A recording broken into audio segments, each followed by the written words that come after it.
미국의 수도이자 세계 정치 1번지 워싱턴 DC입니다. 백악관 행정동이죠. 아이젠하워 건물의 길 건너편에 있는 한 건물 앞에 나와 있습니다. 이곳은 2008년 금융상품으로부터 미국 소비자들을 보호하기 위해 세워진 미국 소비자 금융보호국 CFPB가 사용하고 있는 건물입니다. 그런데 지금 자세히 보시면 현판도 없고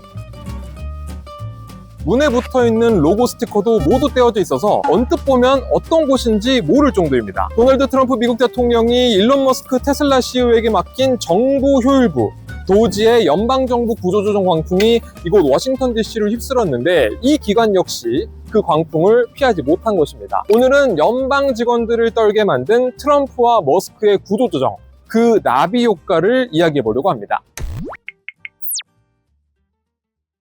오랜만에 인사드립니다. 채널A 최주현 워싱턴 특파원입니다. 올해 1월 20일 트럼프가 다시 백악관에 입성할 때만 해도 이 연방정부 직원들 가운데 내가 이렇게 해고 대상에 빠르게 오를 수 있을까? 이런 예상을 했던 사람은 많지 않았을 겁니다. 얼마나 많은 연방기관이 이 대상이 되고 있는지 명확한 통계는 아직까지 나온 게 없는데요. 백악관과 미국 정부 발표 내용 그리고 외신 보도를 종합해보니 30개가 넘는 기관이 감축 대상에 올랐더라고요. 교육부와 보건복지부, 에너지부, 농무부, 심지어 국방부까지 감원 조치가 내려진 것으로 보입니다. 그야말로 예측 불가의 구조조정이 이루어지고 있는 거죠. 그렇다면 머스크의 폭주를 피하지 못한 전직이 돼버린 연방 직원들은 무엇을 하고 있을까요?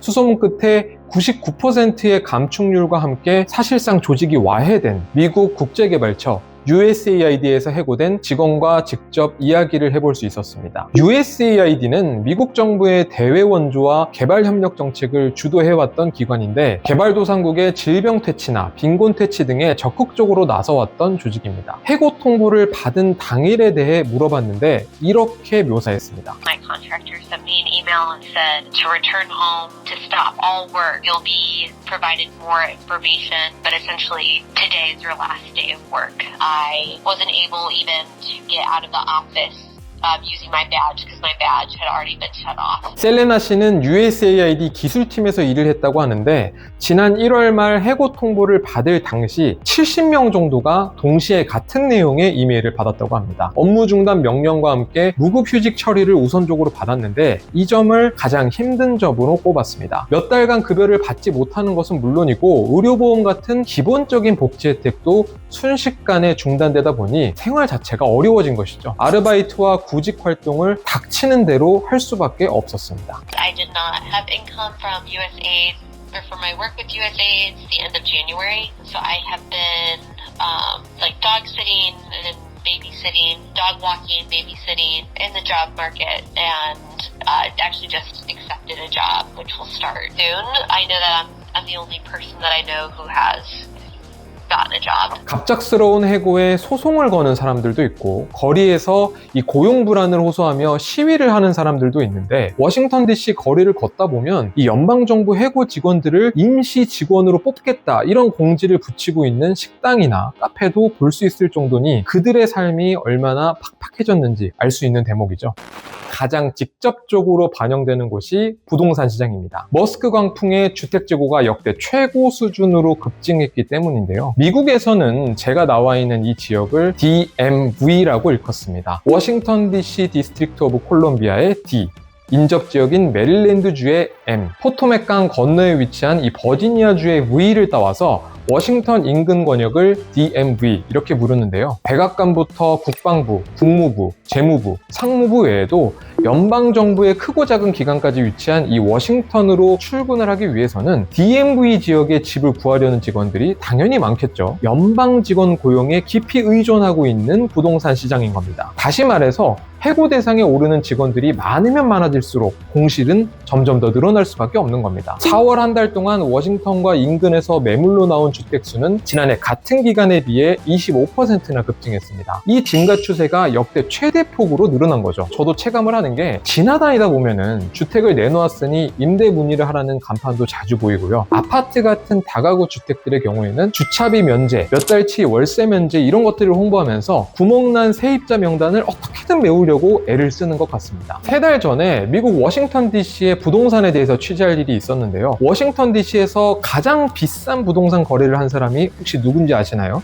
바로 트럼프의 최측근이자 미국 상무부를 이끌고 있는 하워드 러트닉 장관입니다. 2,500만 달러, 우리 돈으로 300억 원이 훌쩍 넘는 금액을 내고 집을 샀는데요. 트럼프의 상무장관으로 인선되기 직전에 산 것인데 당시 제가 직접 그 부동산 매물을 관리했던 부동산 중개인과 이야기를 했을 때만 해도 지금 워싱턴 DC의 부동산 시장은 그야말로 트럼프 붐이다, 이런 표현을 썼습니다. 그도 그럴 것이 러트닉 외에도 트럼프 관세 정책을 이끌고 있는 스콧 베센트 재무장관과 제이콥 헬버그 국무부 차관, 로버트 케네디 주니어 보건복지부 장관 등도 고급 주택들을 매입하면서 그야말로 최고 호황이 오는 것 아니냐, 이런 예측이 있었습니다. 하지만 이제는 분위기가 너무나 다르죠. 머스크와 도지의 영향력에 억만장자들의 광폭 행보는 이미 잊혀진 DMV 지역의 부동산 상황입니다. 트럼프 취임 한 달 뒤에 열렸었던 보수 정치 행동회의, CPEC 행사 기억하십니까? 이 행사 자체를 모르는 분들도 많겠지만 머스크가 전기톱을 휘두르는 퍼포먼스를 보여준 것은 한 번쯤 보셨을 겁니다. The chainsaw for bureaucracy.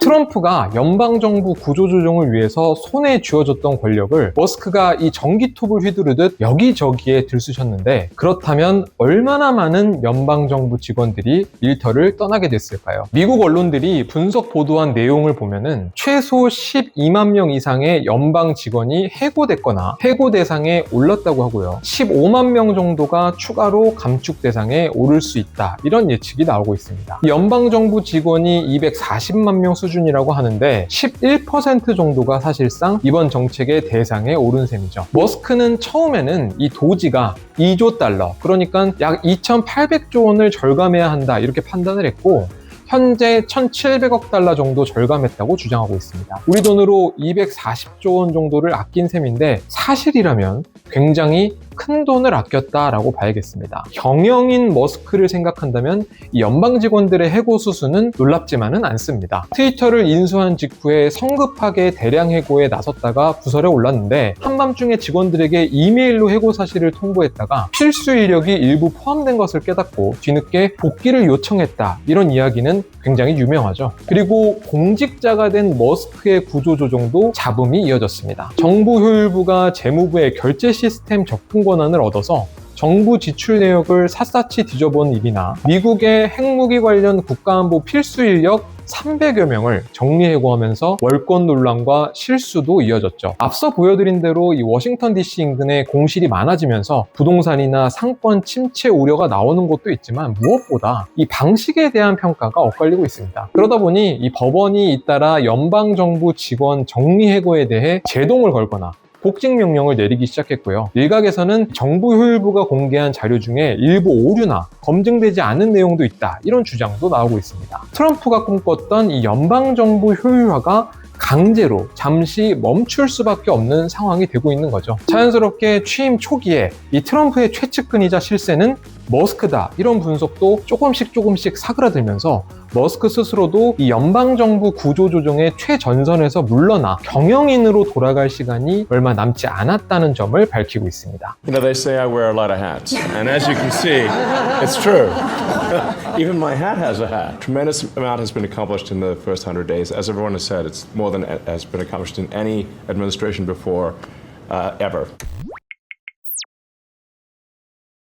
최근 미국의 싱크탱크 관계자를 만나서 트럼프 행정부의 이런 연방 직원 해고 정책 과연 지속 가능할 것 같냐, 이렇게 물어봤습니다. 지속하려면 꽤나 오랜 시간이 걸리거나 아주 큰 비용이 들 것 같다, 이런 답변이 돌아왔는데 한마디로 기관을 없애는 것이 그만큼 쉽지 않다는 것이겠죠. 건물을 봉쇄하려면 이 건물을 지키고 관리하는 비용이 들 수밖에 없고 해고당한 직원과 주 정부와 소송을 하려면 그만큼 대응 비용도 적지 않게 들어가면서 결국에는 연방정부 차원의 지출과 출혈도 무시할 수 없다는 겁니다. 트럼프의 사업가 기질과 머스크의 송구사 기질이 섞여서 폭발적으로 일어난 이 연방정부 구조조정, 취임 4개월 만에 워싱턴 DC 곳곳에 영향력을 미쳤고 이 나비 효과는 여전히 끝나지 않은 현재 진행형입니다. 머스크 없는 정부 효율부 도지를 어떻게 할지 과연 트럼프는 다음 계획이 있을까요? 오늘 준비한 소식은 여기까지입니다. 다음에도 재미있고 유익한 이야기로 함께 다시 찾아뵙겠습니다. 안녕!